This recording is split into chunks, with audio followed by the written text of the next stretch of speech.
How about BRICS? You know, the BRICS states, there are like 6 of them, and they were trying to destroy our dollar. They were going to say, you know, they wanted to create a new currency. They probably wanted to use the yuan. China, they wanted to use the yuan. And Biden said, well, this is a tough situation. There's not much we can do about that. We can't help that. I said, oh, we can help it. So when I came in, the first thing I said is any BRIC state that even mentions the destruction of the dollar will be charged a 150% tariff. And we don't want your goods. We don't want to partake. And the BRIC states. We welcome the Russian initiatives that are aimed at strengthening a number of BRICS countries through the various measures that they have put on the table, such as transport networks and connectivity. This, in many ways, will help to find ways to integrate and deepen our interconnectedness in new and imaginative ways. Don't want to partake. And the BRIC states just broke up. I don't know what the hell happened to them. We haven't heard from the BRIC states lately. But he said that wasn't much we could do about it. There was a lot. It took once, literally. They said, sir, what about the BRIC states? They're going to take over the dollar, the sanctity of the dollar. They're going to create a new currency to rule the world. I said, no, they're not. They said, yes, they are, sir. They said it. I said, no, they're not.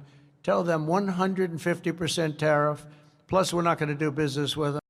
We have decided to invite the Argentine Republic, the Arab Republic of Egypt, the Federal Democratic Republic of Ethiopia, the Islamic Republic of Iran, the Kingdom of Saudi Arabia, and the United Arab Emirates to become full members of BRICS. We have to come back to standing together, reclaiming our sovereignty, so that whatever the proclamations of the United States are under President Trump, our job must be to grow an economy, adopt pro-growth policies, have bilateral trade that is beneficial to both countries between us and the US, and ultimately be able to say, on PEPFAR and issues like that, Africa must build its own fund so that we can look after people with HIV. But the USA is not interested in diplomacy. The USA is interested in dominance over us by any means necessary. And we must stand up and fight for ourselves because we represent a historical mission.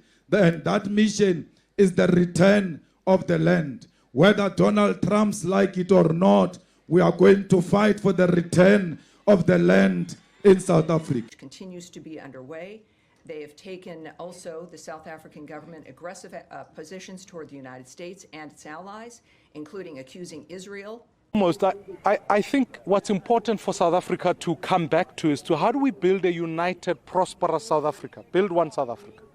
When you've got institutions like AfriForum and many others who go and misrepresent South Africa, they sow seeds of division in our nation. And therefore what ends up happening is that the gains of the last 30 years run the risk of being eroded by elements, whether those are AfriForum, whether there's representation from the DA, and many others, that divide us as a nation. We have to come... Decorum, however they add into it. This is a matter of a nation that is, we've again made it very clear, taking steps that are not in the interest, the best interest of providing a safe, secure, more prosperous America, let alone world, when it comes to the decisions they're making. So all of this is under review. That are going to help the people. And so they use that as a way to go into the most remote parts of Africa. When you look at it on paper, it all looks really good. But they're actually wolf in sheep's clothing. They are using that open access sounding humanitarian to constantly destabilize governments. I can tell you right now, the majority of African leaders, and not just African leaders, but leaders in the developing world, are celebrating the exit of USAID. If you think about it, their sole purpose, for example, filling in the gaps in healthcare and education, where is the change? Show me one country that USAID was in and education improved. Show me what country where USAID was in and healthcare improved. The social services they're bringing, it's peanuts.